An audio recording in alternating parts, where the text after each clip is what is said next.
The phrase that I use in the book to describe this exact phenomenon, where you on the one hand have hypersexual public life. You can walk down any street and see women in lingerie on posters or watch TV, and there's very explicit sex scenes, etc. So on the one hand, we've had this amazing ramping up of sexuality in public life. But on the other hand, exactly as you say, we have what's sometimes called the sex recession, the fact that people are having sex later, less frequently. I think what's happening generally is people are having probably more casual sex, but they're having sex less frequently. So when they are having sex, it's more likely to be casual, but they're not forming these long-standing relationships.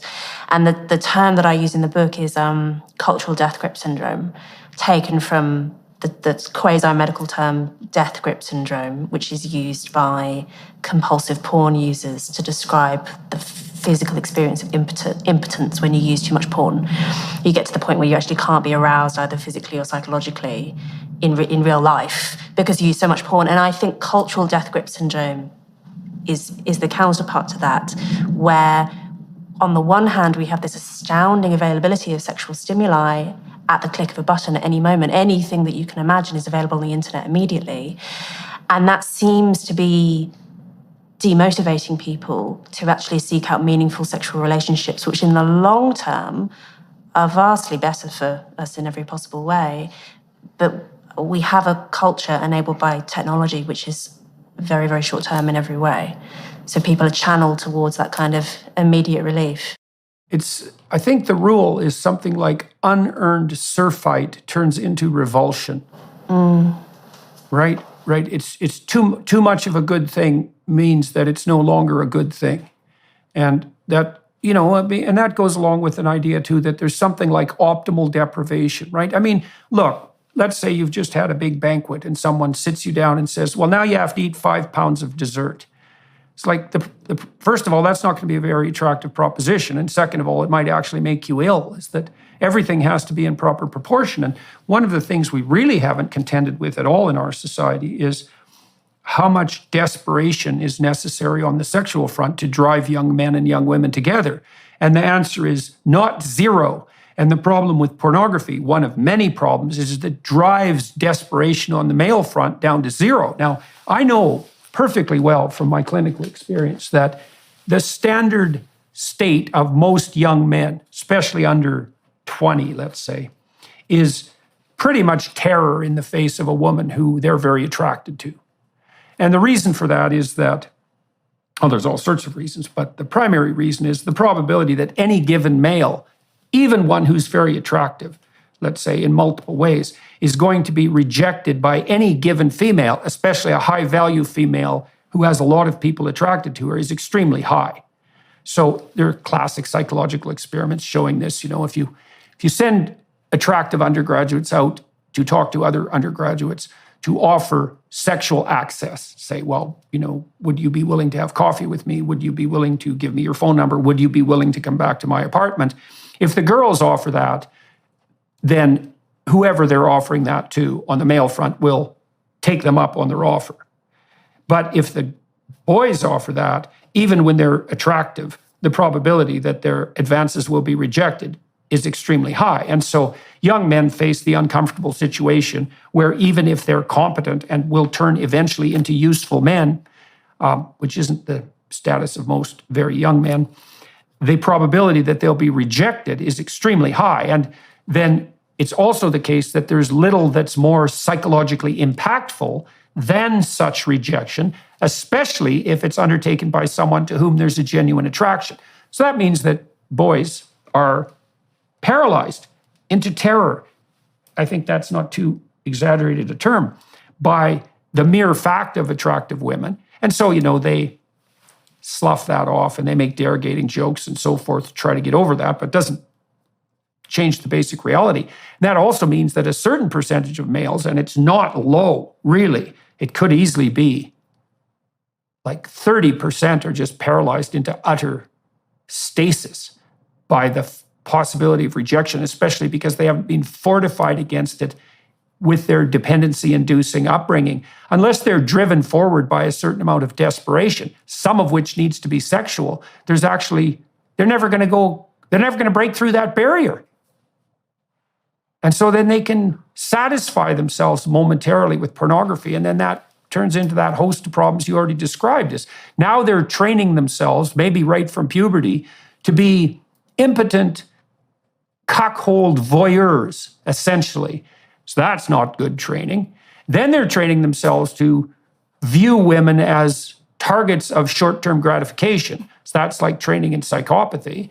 And then they're also interfering with their ability to establish a relationship and also to perform sexually in a real environment.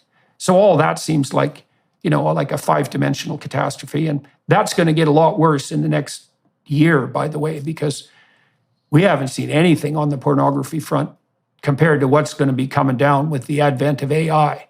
Because now what's going to happen real soon is that this is already underway. So imagine a sign-up service where you can talk to a very attractive young woman. And she's a AI, right? So she can be as attractive as you want her to be and tuned exactly to your preferences. Okay, so now there's already a service offering this, by the way. So now you have a friend, and that friend can keep track of your conversations, and especially if you're lonesome and isolated, that might be the best friend you've ever had, and certainly the most attractive person you've ever talked to. Now, it's not real, but, men are pretty damn visual. So it's got a long ways towards real. And then, for your subscription fee, you can talk to the woman nude, and then the whole avenue of sexual display is open to you. And so God only knows what that's going to do. Yes, and sex robots are the next step, where you have a Well, and then the integration of those two things. Yeah, that'll be great. That'll really get us going. You end up in a situation where young men can feel as if they are winning at life, right, with their sex robot, who's giving them all the cues that suggest fitness. But in fact, they don't need to wash, they don't need to have a job, they don't need to do anything productive with their lives because the sex robot doesn't care. OnlyFans, I think, is a step along this path, because what OnlyFans offers is not just pornography. It offers a parasocial relationship. It gives the impression to customers that this woman cares about them, remembers his birthday, remembers his children's names, all of this stuff. But it's all obviously a mirage, and it's one that's purchased. And it's completely the wrong incentive structure for everyone. Right, well, and that's narcissistic exploitation on the part of the females with antisocial personality traits, and often, what would you say, aided and abetted by quasi-psychopathic pimps, electronic pimps. And, those OnlyFans women, that you made a very good point there, those are actually androids, right? Because they're not women.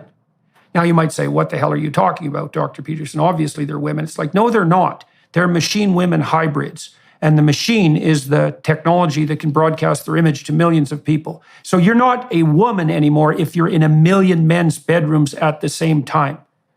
You're a woman-machine hybrid. Now, it's virtualized, obviously, because it's two-dimensional and it's not embodied in the form of a robot. But the idea that that's not an android means that you're an idiot. That's what it means. It's obviously an android. And there is definitely that form of parasitism on the female part. These women have embodied capital. That's a good way of thinking about it. So they're young. They don't have economic resources, but they're young and beautiful. And that's an economic resource. Make no mistake about it. In fact, it's the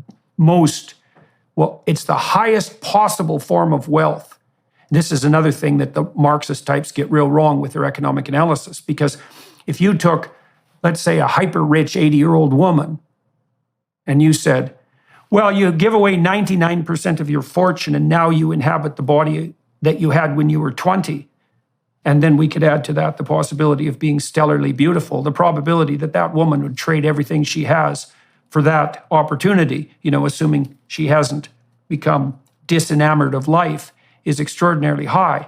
And so that also means that on the female side, and this is happening continually, female exploitation can take place with regard to men, just like male exploitation takes place with regard to women. And those women are not doing other women a favor either by monopolizing the marketplace, let's say. No. I think that one of the ways in which women are hurt by the pretense that is widely practiced, that men and women are psychologically the same and that male and female sexuality is the same, is that it's very easy for a young, beautiful woman to mistake male sexual desire for high regard, and to I think that really there are two parallel tracks when it comes to male sexual desire for women. There is the short term and the long term, and they are not at all the same. And that being very highly desired on the short term track does not necessarily translate into being very highly desired on the long term track. In fact, sometimes quite the opposite. And I think that the main error that women are making with thinking that OnlyFans is a quick buck, not only is the fact that OnlyFans is enormously unequal, and actually there are very few people on it who are making any real money, and generally the ones who are making lots of money were already famous before they joined the platform and so on. It's also the fact that the internet is forever, and these images are out there, and it damages your long-term mating prospects to have been on OnlyFans. And actually, I mean, it is clearly the case that female beauty is an incredibly valuable resource.